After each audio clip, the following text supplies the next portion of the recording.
Tahukah kamu, ada ikan seberat mobil SUV tanpa ekor berjemur di laut? Ini mola-mola. Ikan mola-mola atau ocean sunfish adalah salah satu makhluk laut paling aneh, menakjubkan, dan misterius. Dijuluki raksasa kepala renang, ia tak punya sirip ekor anggun atau tubuh ramping seperti ikan lainnya, dan wajahnya selalu tampak terkejut. Inilah ikan bertulang sejati terberat di dunia. Mari kita bedah kehidupan sang raksasa lembut ini, dari anatominya yang unik, kebiasaan berjemur yang memberinya nama, hingga keberadaannya yang vital di perairan Indonesia. Namanya, mola, berasal dari bahasa Latin yang berarti batu giling, menggambarkan bentuknya yang bulat, abu-abu, kasar, dan sangat berat. Ikan dewasa rata-rata memiliki berat antara 250 hingga 1000 kg. Namun, spesimen terbesar bahkan bisa mencapai 2744 kg, setara mobil SUV besar, dengan panjang sirip ke sirip 3 meter. Fitur paling membingungkan, ia tidak memiliki sirip ekor sejati. Evolusi telah membentuk struktur kemudi bernama clavus. Mola-mola berenang dengan mengayunkan sirip punggung dan sirip perutnya yang panjang secara sinkron, mirip burung mengepakkan sayap secara vertikal. Kulitnya tanpa sisik, tebal, berlendir, dan kasar seperti amplas, berfungsi sebagai pelindung alami. Mengapa ia dijuluki ocean sunfish? Karena kebiasaannya yang terkenal, berbaring miring di permukaan laut, membiarkan satu sisi tubuhnya terpapar sinar matahari. Ini bukan kemalasan, melainkan kebutuhan fisiologis yang krusial. Mola-mola adalah penyelam laut dalam yang ulung, sering menyelam hingga 600 meter atau lebih ke perairan dingin. Di sana suhu tubuhnya turun drastis. Setelah berburu di kedalaman, mereka kembali ke permukaan untuk thermal recharging atau pemanasan ulang tubuh menggunakan sinar matahari yang membantu meningkatkan metabolisme dan pencernaan. Mereka juga berjemur untuk kesehatan kulit. Mola-mola adalah inang bagi lebih dari 40 jenis parasit. Dengan berjemur, mereka mengundang burung laut untuk mematuk parasit.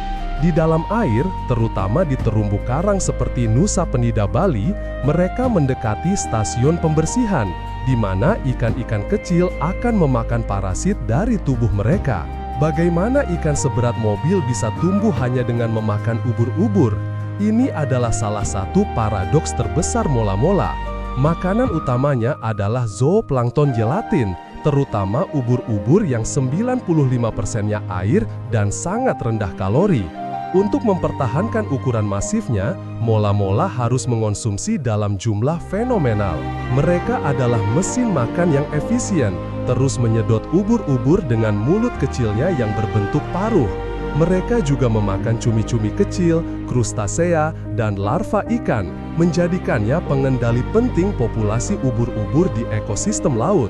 Dalam hal reproduksi, mola-mola memegang rekor dunia Guinness sebagai vertebrata dengan jumlah telur terbanyak. Seekor betina bisa melepaskan hingga 300 juta telur dalam satu kali musim pemijahan. Namun, hanya sedikit yang bertahan hingga dewasa. Bayi mola-mola saat menetas berukuran 2 mm, memiliki sirip ekor normal dan duri tubuh, mirip ikan buntal kecil.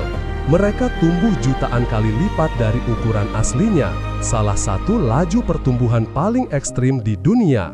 Indonesia, khususnya perairan sekitar Nusa Penida dan Nusa Lembongan, Bali, adalah salah satu tempat terbaik di dunia untuk melihat mola-mola. Musim terbaik biasanya antara Juli hingga Oktober, saat air dingin membawa nutrisi dan mendorong mola-mola naik ke kedalaman yang dapat dijangkau penyelam rekreasi.